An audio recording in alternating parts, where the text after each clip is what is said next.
Hello students, ध्यान दें। 11वीं क्लास के सभी स्टूडेंट्स ध्यान दें। जो आज हम टॉपिक पढ़ने जा रहे हैं उस टॉपिक का नाम है डी ब्रोगली वेव इक्वेशन, यानी डी ब्रोगली तरंग समीकरण। यानी डी ब्रोगली तरंग समीकरण किसे कहते हैं? चूंकि वी नो दैट, हम जानते हैं कि, इसका मतलब होता है चूंकि वी नो दैट, हम जानते हैं कि अकॉर्डिंग टू प्लांक इक्वेशन, यानी कि प्लांक के इक्वेशन के अनुसार, अकॉर्डिंग टू प्लांक इक्वेशन यानी प्लांक के अनुसार, यह है सी, यहाँ पे कह रहे हैं प्लांक इक्वेशन के अनुसार डी ब्रोगली ने किसी गति करते कण की वेवलेंथ बोलते तरंग दैर्ध्य को ज्ञात करने के लिए Planck theory and Einstein equation को मिलाकर एक इक्वेशन को फॉर्म्ड किया। फॉर्म्ड बोलते हैं प्राप्त किया। ये जो फॉर्म्ड लिखा है FORMED, फॉर्म्ड बोलते हैं प्राप्त किया। फिर दोबारा बता रहा हूं मैं, डी ब्रोगली ने किसी गति करते कण की वेवलेंथ को ज्ञात करने के लिए प्लांक थ्योरी तथा आइंस्टीन इक्वेशन को मिलाकर एक इक्वेशन को फॉर्म्ड किया, मतलब प्राप्त किया, जिसे हम क्या बोलते हैं। देखो यहाँ पे जो हमारे पास स्टार्टिंग में जो हमारे पास प्लांक इक्वेशन थी उसका नाम क्या है? E बराबर एच न्यू। ये है न्यू। ये क्या होता है? न्यू होता है। न्यू कैसा सिंबल होता है? न्यू होता है इस तरीके का सिंबल, इसको न्यू कहते हैं। और न्यू बराबर किसकी होता है? न्यू बराबर होता है C अपॉन लेमडा। न्यू बराबर किसकी होता है? C अपॉन लेमडा की। ये यहाँ पे न्यू बराबर C अपॉन लेमडा ये बना है, ठीक है।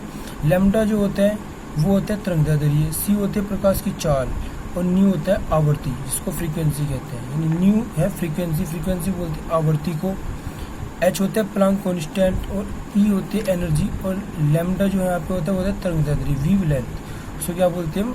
वेवलेंथ कहते हैं। यानी हमने कहा कि E बराबर एच न्यू किसकी इक्वेशन थी? प्लांक थ्योरी की थी। इसको हमने क्या मान लिया? फर्स्ट इक्वेशन कहा। इसको क्या कहा? फर्स्ट। जहाँ न्यू बराबर क्या है? C upon lambda. तो हमने क्या किया, जो हमारे पास समीकरण थी E बराबर एच न्यू, तो न्यू बराबर क्या है? C अपॉन लैम्डा है, यानी प्रकाश की चाल अपॉन प्रकाश की तरंग दैर्ध्य।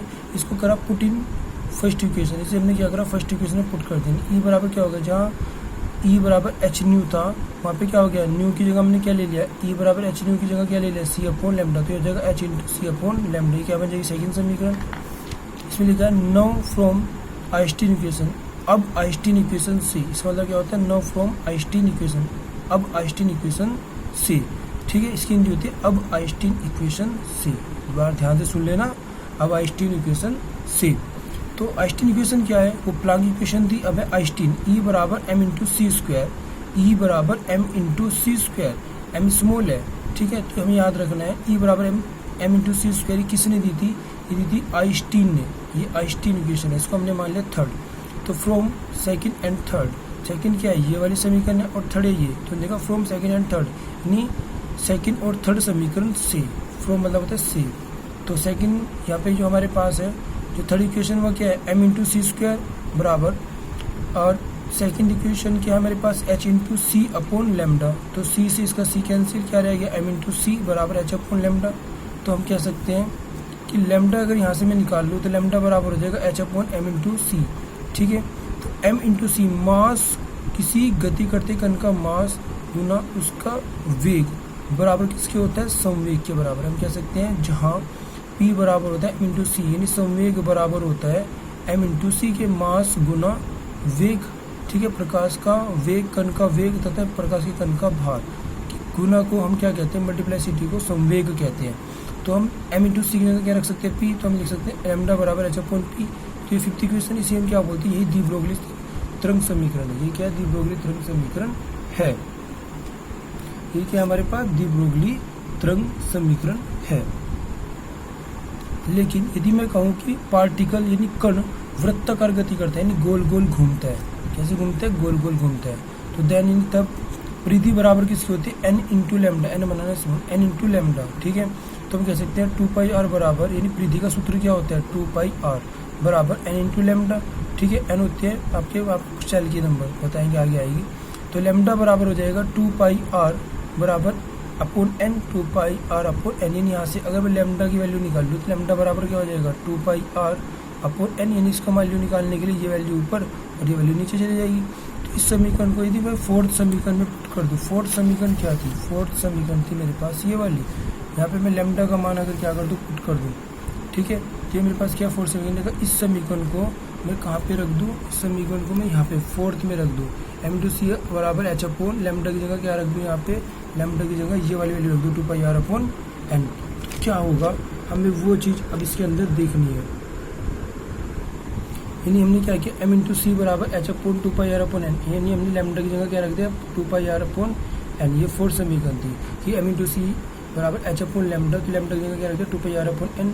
तो हम क्या कह सकते हैं, हम कह सकते हैं m/c, इन r हम किधर ले जाएं, r को हम यहाँ पे ले जाए तो एक सूत्र बन जाएगा m/c r, ये m/c × r, यानी मास गुना वेग गुना त्रिज्या, पार्टिकल की वृत्ताकार गति करते कण की त्रिज्या। तो ये तीनों का गुणनफल होता है, इसको हम क्या कहते हैं, कोणीय संवेग कहते हैं। ये बराबर किससे होता है, NH अपॉन 2π, ये तो बचेगा NH अपॉन 2π, n कहाँ चला जाएगा, ऊपर मल्टीप्लाई में, n तो चला जाएगा ऊपर मल्टीप्लाई में, r को मैं यहाँ पे ले गया, तो हमारे पास क्या बचा m/c × r बराबर NH अपॉन 2π। तो हम कह सकते हैं इलेक्ट्रॉन उन्हीं कक्षकों में गति कर सकता है, उन्हीं कक्षा बोलते हैं, कक्षकों को किसको बोलते हैं, ऑर्बिटल, यानी इलेक्ट्रॉन उन्हीं कक्षकों में गति कर सकता है जिनका कोणीय संवेग h अपॉन 2π का पूर्ण गुणांक होगा। ये किसने बताया, डी ब्रोगली ने इस चीज़ के बारे में बताया। तो डी ब्रोगली तरंग समीकरण थी। लेकिन अगर हम बात करें, एक नया टॉपिक है इसके अंदर जो हमने पढ़ा था कि double nature of electron, electron की द्वितीय प्रकृति, इसको क्या बोलते हैं, इलेक्ट्रॉन की द्वितीय प्रकृति, याद रखना, डबल नेचर बोलते हैं द्वितीय प्रकृति को। यानी वो कह रहा है कि स्टार्टिंग में यह देखा गया कि जो इलेक्ट्रॉन की जो तरंग क्या करते हैं, भांति चलते हैं। इलेक्ट्रॉन स्टार्टिंग में देखा कि इलेक्ट्रॉन की ऐसी भांति चलती है, तरंग की भांति चलते हैं, जैसे बल्ब चलता है तो उसमें तरंगें निकलती है। बट आफ्टर सम टाइम, यानी कुछ समय बाद यह भी प्रूफ हो गया, यह सिद्ध हो गया कि ये पार्टिकल की नेचर भी होते हैं, कणों की नेचर भी होती है, कण की भांति भी चलती है, इलेक्ट्रॉन कण की भांति भी चलते हैं। अगर हम एक्सपेरिमेंट से देखें, मेरे पास कोई बल्ब है और बल्ब के सामने मैं कांच की 2 पट्टी रख दूं, तो कांच की पट्टी में मैंने क्या रखा, दोनों तरफ एक तरफ टेप लगा रखी है, उनके बीच एक माइक्रो स्पेस मतलब होते हैं एक छोटा सा छिद्र, ये देखो यहाँ से ये यहाँ तक है और ये यहाँ तक है, समझ रहे, तो इनके बीच में एक छोटा सा स्पेस है। अगर इस स्पेस से ये तरंग इसके ऊपर पड़ेगी, लेकिन ये आर पार नहीं जा सकती, लेकिन मैंने इनके बीच थोड़ा सा गैप छोड़ा है, ठीक है। तो इस गैप से होकर के जैसे कण निकलेंगे, तो जो इसके अंदर से होके निकल रही है प्रकाश का, जो प्रकाश जो इसके अंदर से होके निकल रहा है बल्ब का, ठीक है, तो वो हमारे पास क्या कण की प्रकृति है। लेकिन जैसे मैं इसे प्रिज्म पे डालता हूँ, ये मेरे पास क्या प्रिज्म है, तो प्रिज्म क्या करता है, जैसे कण इसके ऊपर पड़ता है, प्रकाश इसके ऊपर पड़ता है कण की भांति, तो प्रिज्म क्या करता है, 7 कलर के अपने अंदर से क्या निकालता है, किरणें निकालता है, अलग अलग कलर, क्योंकि हमें पता है प्रिज्म के अंदर क्या होता है, 7 रे होती है न्यूटन के अकॉर्डिंग, तो इसके अंदर 7 रे निकलती है। तो जो रे निकलती है 7 रे एक प्लेन के अंदर, एक तल के अंदर, तो उसको क्या कहते हैं, तरंग प्रकृति कहते हैं, उसको क्या बोलते हैं, तरंग प्रकृति कहते हैं। इसका नाम होता है निकिल क्रिस्टल। ये इसके अंदर से किरणों का, इससे टकरा किरणों का फैलना विवर्तन कहलाता है। ये क्या कहलाता है, हमारे पास कण प्रकृति कहलाती है। ये क्या है, मेरे पास 2 शील्ड्स है कांच की, इनके बीच एक माइक्रो स्पेस छोड़ के हम इस पर क्या कर रहे हैं, बल्ब से प्रकाश को डाल रहे हैं, ठीक है। क्या डाल रहे हैं, बल्ब से प्रकाश को डाल रहे हैं। अगर हम थियोरेटिकल देखें कि इलेक्ट्रॉन का जो व्यवहार क्या करता है, डबल प्रकृति को शो करता है। और फिर इलेक्ट्रॉन को यदि हम क्या करते हैं, यदि हम इलेक्ट्रॉन को ध्यान से देखें और इलेक्ट्रॉन को निकिल क्रिस्टल पर डालते हैं, यानी हम क्या करते हैं, 2 सिल्टों के बीच से गुजारते हैं। पहले हम क्या करते हैं, 2 सिल्ट के बीच से गुजार रहे हैं, 2 पट्टियों के बीच से गुजारते हैं, तो निकिल में पड़ता है। और निकिल में पड़ने के बाद जो इलेक्ट्रॉन होता है वो तरंग की भांति क्या करते हैं, मुड़ जाता है, जिससे कि यह प्रूफ हो जाता है कि इलेक्ट्रॉन तरंग और कण दोनों की प्रकृति प्रदर्शित करता है। यानी इलेक्ट्रॉन में कण की भी और तरंग की प्रकृति दोनों पाई जाती है। ये हमारा क्या हो गया था, प्रूफ हो चुका था कि हमारे पास जो इलेक्ट्रॉन्स होते हैं उनमें कण और तरंग दोनों की प्रकृति पाई जाती है। देखो आज हम जो एक टॉपिक पढ़ेंगे, एक नया टॉपिक है अबाउ रूल्स, इसको बोलते हैं अबाउ नियम। क्या बोलते हैं इसको, अबाउ नियम। अबाउ नियम क्या है, अकॉर्डिंग टू अबाउ क्या बताता है हमें, जो इलेक्ट्रॉन का, देखो हमारे पास सबसे पहले क्या होती है, सेल होती है। तो ध्यान से देखो हमारे पास क्या होती है, सेल की जो नॉलेज दी कि सेल में इलेक्ट्रॉन कैसे भरे जाते हैं, वो बोरबरी ने दिया, ठीक है। सेल के अंदर पाई जाती है सब सेल मतलब होता है उपकोष, सब सेल इसको बोलते हैं उपकोष। सेल मतलब कोष के बारे में जानकारी दी किसने, हमें बोरबरी ने। और सब सेल किसको बोलते हैं, हम बोलते हैं उपकोष को। उपकोष में इलेक्ट्रॉन कैसे भरे जाते हैं, इस चीज़ के बारे में किसने बताया, अबाउ ने बताया। कैसे बताया वो देखो, कि किसी भी सब एटॉमिक, यानी हम कह सकते हैं अपरमाणुक, सब एटॉमिक या उपकोष, सब सेल, यानी हम कह सकते हैं सब एटॉमिक या हम कह सकते हैं सब सेल, सीधा लिख सकते हैं सब सेल। ये ले, मैं इसको काट ही रहा हूँ यहाँ से, यहाँ पे हो सकते हैं किसी भी सब सेल में, इन उपकोश में इलेक्ट्रॉन एनर्जी के बढ़ते क्रम में क्या करते हैं, प्रवेश करते हैं। क्या करते हैं, एंटर करते हैं, यानी प्रवेश करते हैं। किसी भी सब सेल बोलते हैं उपकोश में इलेक्ट्रॉन ऊर्जा के बढ़ते क्रम में प्रवेश करते हैं, यानी एंटर करते हैं। एंटर बोलते हैं प्रवेश करना। क्या करते हैं, प्रवेश, एंटर करते हैं। कैसे करते हैं, अभी ग्राफ से समझेंगे। अभी बताया मैंने कि आपो रूल्स किसे कहते हैं, आपो नियम किसे कहते हैं, कि एक सेल होते हैं और उसके अंदर कहते हैं सब सेल, यानी कोष के अंदर कहते हैं कोष। कोष में इलेक्ट्रॉन कैसे भरे जाते हैं, इस चीज़ के बारे में बताया बोरबरी ने, ठीक है।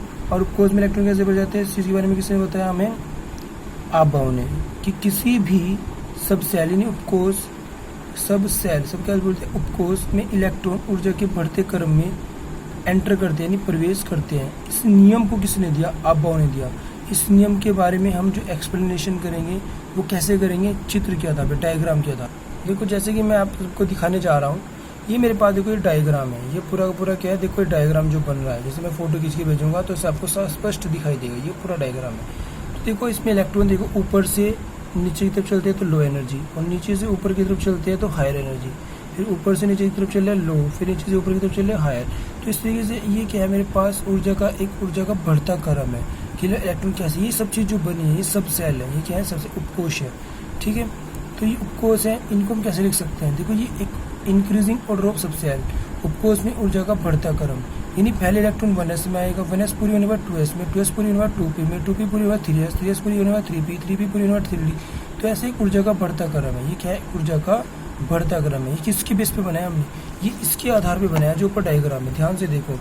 पहले इलेक्ट्रॉन 1s में आएगा, फिर वापस देखो ऊपर से एनर्जी लीकेज करता हुआ नीचे, नहीं कम एनर्जी में 1s से फिर ज़्यादा एनर्जी में जाएगा, ठीक है। ज़्यादा एनर्जी में जाता हुआ किसमें आएगा, 2s में, 2s के बाद फिर एनर्जी ऊपर ग्रहण करेगा, ग्रहण करके फिर वो 2p, 2 पे 3s, 3s के बाद फिर किसमें आएगा 3p पे 4s। तो जैसे ही है ना 1s से बड़ा है 2s, 2s से बड़ा है 2p, 2s से बड़ा है 3s। ऐसे ही बिल्कुल मैंने जस्ट नीचे बनाया है शॉर्ट में, ठीक है। 1s से बड़ा है 2s, 2s से बड़ा है 2p, 2p से 3s, इससे ज़्यादा ऊर्जा इसकी, इससे ज़्यादा ऊर्जा इसकी, इससे ज़्यादा ऊर्जा इसकी, इससे ज़्यादा ऊर्जा इसकी, इससे ज़्यादा ऊर्जा इसकी, ठीक है। तो हमें याद रखना है S में 2 से ज़्यादा इलेक्ट्रॉन नहीं आ सकते, P में 6 से ज़्यादा नहीं आ सकते, और D में 10 से ज़्यादा नहीं आ सकते, F में 14 से ज़्यादा इलेक्ट्रॉन नहीं आ सकते। तो इस ऊर्जा के बारे में किसने बताया, ऊर्जा डायग्राम के बारे में आबाओ ने बताया, ठीक है। हेलो स्टूडेंट्स, अब हम टॉपिक पढ़ने जा रहे हैं श्रोडिंगर वेव इक्वेशन। से बोलते हैं श्रोडिंगर तरंग समीकरण। श्रोडिंगर एक साइंटिस्ट का नाम था, ठीक है। श्रोडिंगर किसी गति ने मूव करते इलेक्ट्रॉन के द्रव्यमान ऊर्जा, स्थितिज ऊर्जा, तरंगदैर्ध्य, मोमेंटम यानी संवेग, प्लांक कांस्टेंट मतलब प्लांक नियतांक, और एक फंक्शन मतलब फलन साइन, इसको ऐसे रिप्रेजेंट करते हैं, के बीच एक कॉम्बिनेशन यानी एक संयोग दिया जिसे श्रोडिंगर तरंग समीकरण कहते हैं। यह तरंग समीकरण एक अक्ष पर तरंग गति की इक्वेशन से प्राप्त की गई। फिर दोबारा बता रहा हूँ, श्रोडिंगर ने किसी गति करते कण के द्रव्यमान ऊर्जा, स्थिति ऊर्जा, तरंगदैर्ध्य, मोमेंटम संवेग, प्लांक कांस्टेंट और एक फंक्शन साइन के बीच एक कॉम्बिनेशन संबंध दिया जिसे श्रोडिंगर तरंग समीकरण कहते हैं। यह समीकरण एक अक्ष पर तरंग की गति की समीकरण से प्राप्त की गई थी। जिस समीकरण से प्राप्त की गई थी वो समीकरण क्या थी, इसको बोलते हैं डेल, देखो उल्टा 6 लिखा, इसको बोलते हैं डेल, देखो लिखा हुआ है del square psi upon del X square, इसको बोलते हैं साइन, ये फंक्शन है, बराबर होता है -4 pi square upon lambda square into sign, ठीक है। किस पे, on X axis, in x अक्ष पर ये क्या है, तरंग गति की एक क्या है समीकरण है, del square psi upon del X square बराबर -4 pi square lambda square into psi on X axis. तो तुम्हारे पास ये वो समीकरण इससे बनाई गई, लेकिन इससे प्राप्त क्या की गई, अब हम उस समीकरण को देखेंगे। सीधा डायरेक्टली तो आता है 2 नंबर में। यदि इलेक्ट्रॉन एक अक्ष पे गति करता है तो उसके लिए समीकरण होती है del square psi upon del X square plus 8 pi square upon H square into M E minus V into psi बराबर 0। यदि इलेक्ट्रॉन एक ही अक्ष पर गति करता है तो लैम्डा स्क्वायर इंटू साइन बराबर lambda X square plus 8 pi square upon H square into M into E minus V psi बराबर 0। यदि इलेक्ट्रॉन एक अक्ष यानी एक्स अक्ष पर गति करता है तो उसके लिए क्या होती है, श्रोडिंगर समीकरण है।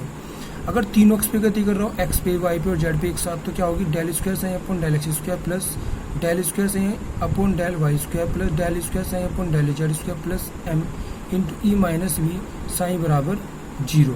ठीक है, ये जब होगी जब तीनों अक्ष पे क्या करता है, वो गति करता है। लेकिन अगर हम तीनों अक्ष को एक ऑपरेटर, एक सिस्टम के द्वारा प्रदर्शित कर सकते हैं, del square psi upon del X square plus del square psi upon del Y square plus del square psi upon del Z square को हम एक सिंबल के द्वारा प्रदर्शित कर सकते हैं, जिसका नाम होता है हिमेंशियल ऑपरेटर। इसको हम क्या बोलते हैं, ये त्रिभुज से की जो स्क्वायर दिखाई दे रही है, इसका नाम है हिमेंशियल ऑपरेटर। क्या बोलते हैं इसको, हिमेंशियल ऑपरेटर। हिमेंशियल ऑपरेटर को हिमेंशियल ऑपरेटर ही कहते हैं। ठीक है, ये तीनों अक्ष के क्या होता है, बराबर होता है। तो इसे लिख सकते हैं हिमेंशियल ऑपरेटर की square plus 8 pi square upon H square into M E minus V psi बराबर 0। अगर आप तीनों अक्ष पे समीकरण दिखाना चाह रहे हो तो इन तीनों अक्ष की जगह हिमेंशियल ऑपरेटर का यूज भी कर सकते हो।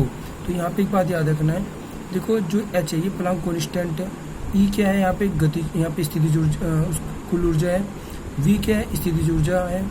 ठीक है, ये क्या है फंक्शन साई है, एम है इलेक्ट्रॉन का मास। ठीक है भाई, और एक्स वाई जेड क्या है, ये एक्सिस है जिन पे इलेक्ट्रॉन मूविंग कर रहा है। तो मैं आपको बता रहा हूँ कौन सी चीज कहाँ पे क्या है। H Planck constant, X Y Z ये अक्ष है, ई क्या है कुल ऊर्जा है, वी क्या है स्थितिज ऊर्जा है, साई क्या है आपके यहाँ पे फंक्शन है। तो ये और एम क्या है यहाँ पे इलेक्ट्रॉन का द्रव्यमान भार है। और इसको क्या बोले, त्रिभुज को इसको बोलते हैं हिमेंशियल ऑपरेटर। तो इसको नोट कर लेना, मैंने वीडियो में इसलिए आपको बोल दिया है। ठीक है।